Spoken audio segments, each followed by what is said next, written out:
All right, we're live on YouTube. We're not sure if the audio works, so let us know if it does. How would you let us know? Please. Go on youtube.com/Rutgers. Doing the best I can. We're doing this on the fly. There's nobody in the chat. No, look at that right We're there. going to be the first. Okay. All right. Anyway, here we go. Hi, everybody. Thanks for joining us. A 56-10 loss to Oregon at SAU Stadium. Very rarely you can say a 56-10 loss that wasn't as close as 56-10. An absolute utter embarrassment for the Scarlet Knights. Outgained 750 to 202, 42-3 at halftime.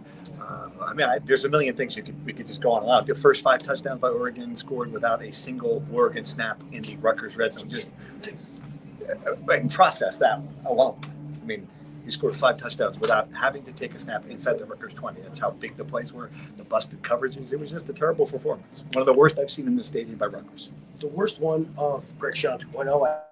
I think we did agree there. It's one of the worst from Greg Schiano, period. I mean, and you have to put it in the context of that, because the bad ones for Greg Schiano 1.0 came when the program was a hot mess. 80-7 against West Virginia. It was 65-0 to my number one Miami. There was these losses where you weren't a Big Ten program. You weren't funded. You didn't have anywhere near the resources that this program does now. This is simply unacceptable. It's a disgraceful performance. I hate to say it. A non-competitive defense. Oregon open every play.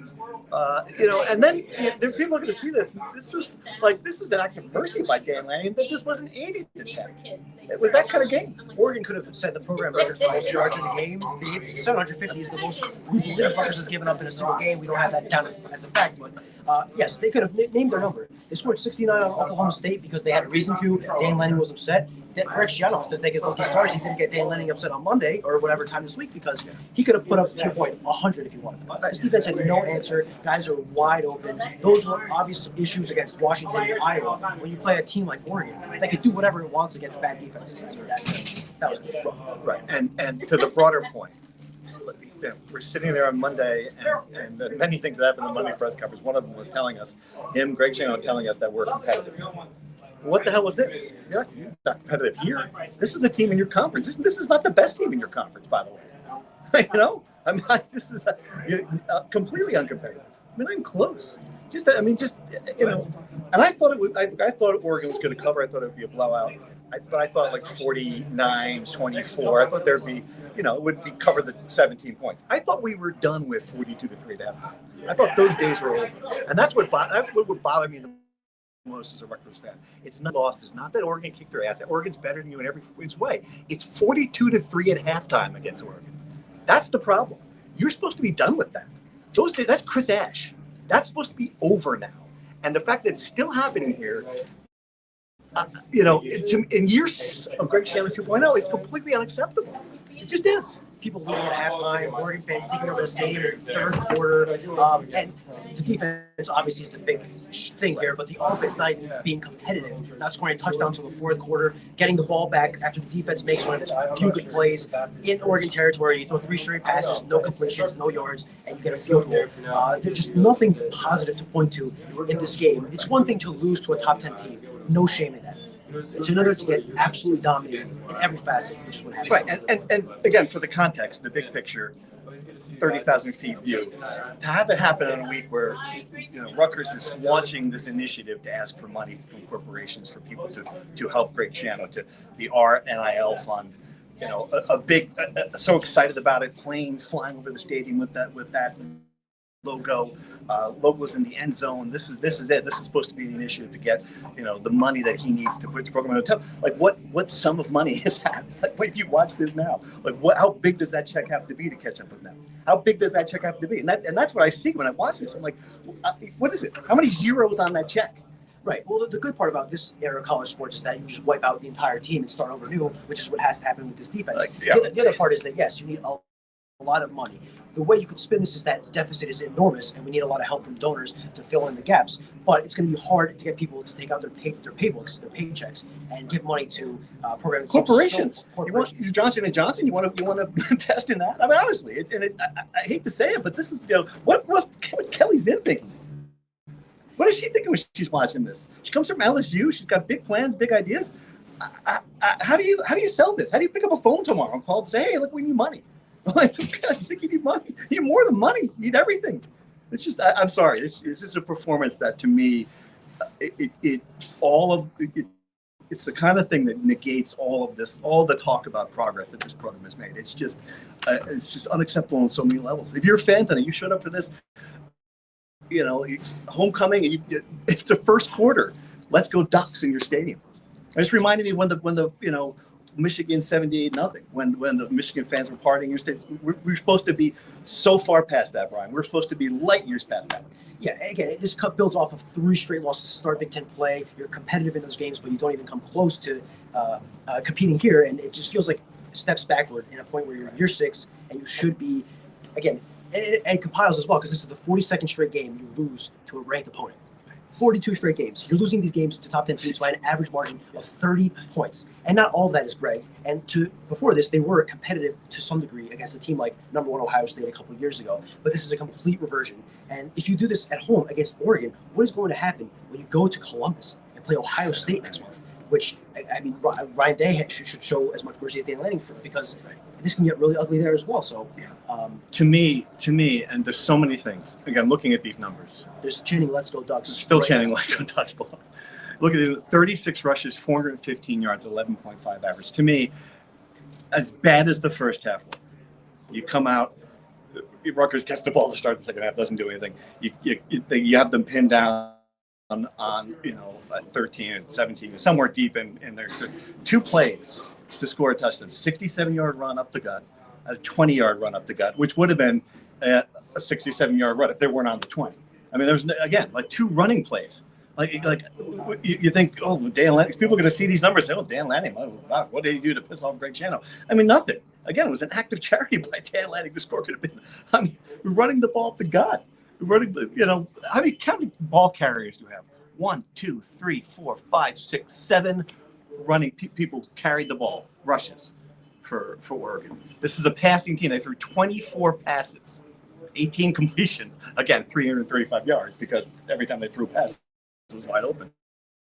So the stat to me that tells the whole story is that Dante Moore had 15 completions. 8 of them were 20-plus yards. 8 of them. Yeah. And again, the receivers so often were wide open. Right. And a couple of the catches were diving, but just because the ball was placed a little far, not because there was a Rutgers defender in the vicinity. It's really hard to think that the defense will get worse than this. So at least this is a rock bottom, but it's just very hard to be competitive in games when you literally cannot stop a run up the gut, to your point, where a run up the gut turns into a 60-yard run. To answer your question, we have a couple questions in.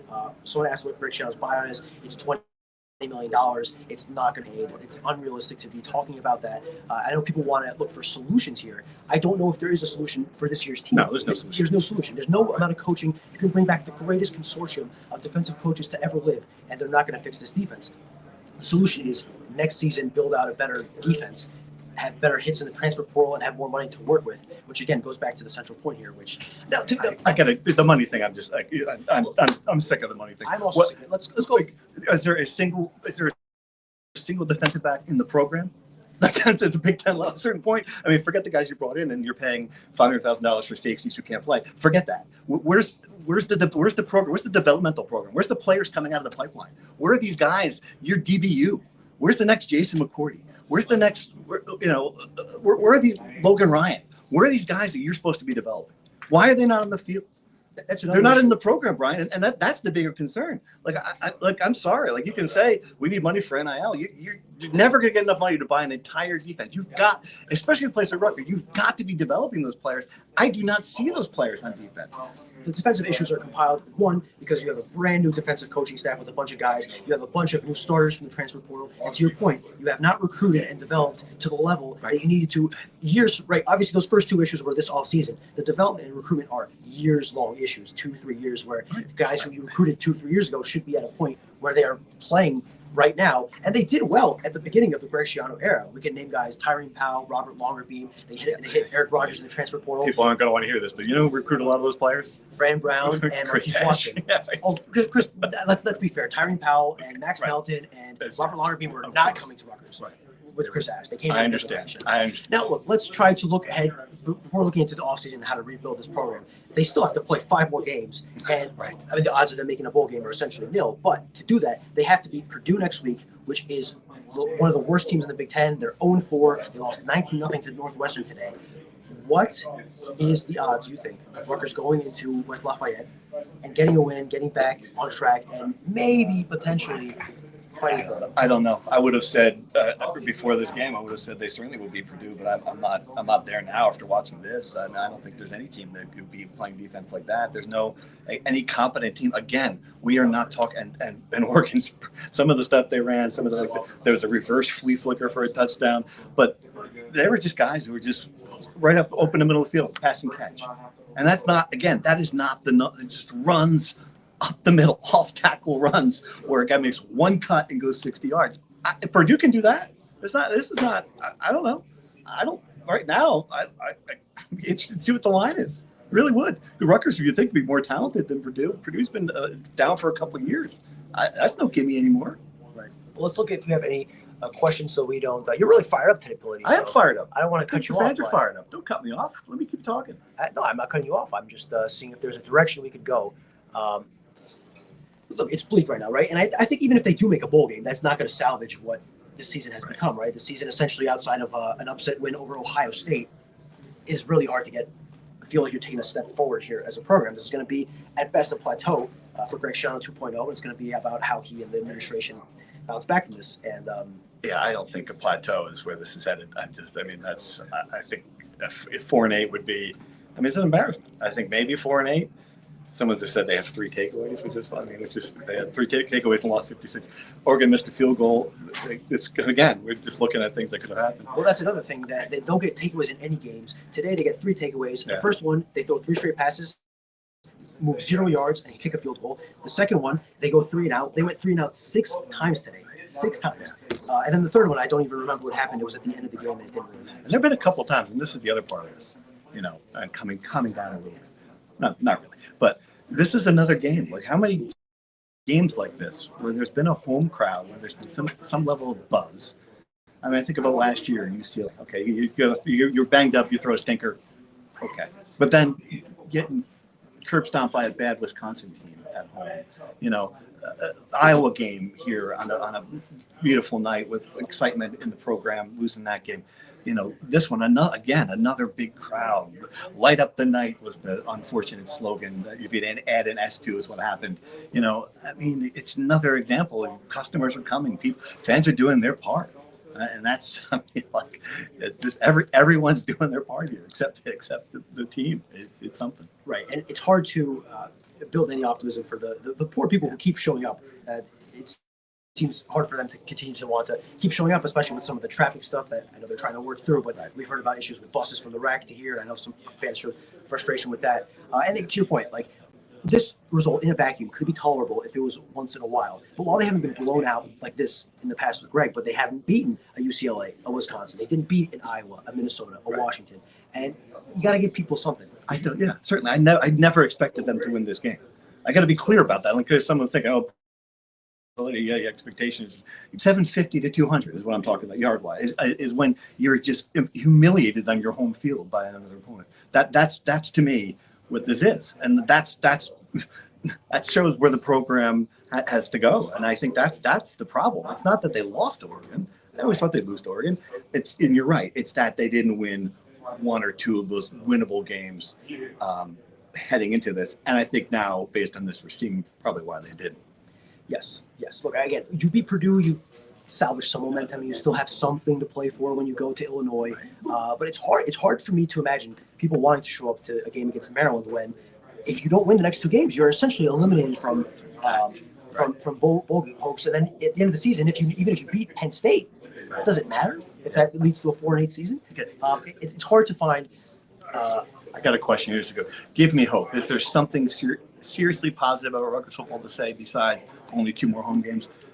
What can you say at this point? Again, this is fresh. This is raw. We are going live at the risk of saying, actually, sometimes we go to sleep, we cool down, we come up with something in the morning, usually record our podcast a couple of days later. Sometimes we're still fired up, but sometimes we're like, all right, it was Oregon, it's just 1 game. Okay, let's move on. I don't really have one right now. So the thing is, the offense, all the good you have from the offense here, the best offense they've had in 20 years. The quarterback's leaving, your best receiver's probably going to the NFL, and it's unclear, when he's going to come back because he left the game hurt in the second quarter to add insult to injury, or injury to insult, I guess.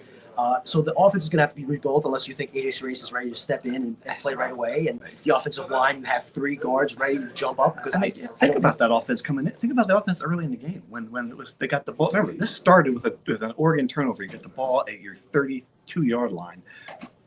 3 incompletions to KJ Duff, who was covering on all 3 plays. That's how this game started. You think, oh boy, whereas they kick a field goal, they go up 3-0. Oregon immediately, boom, boom, boom. It goes down from there. But, this offense never gave this team even a remote chance.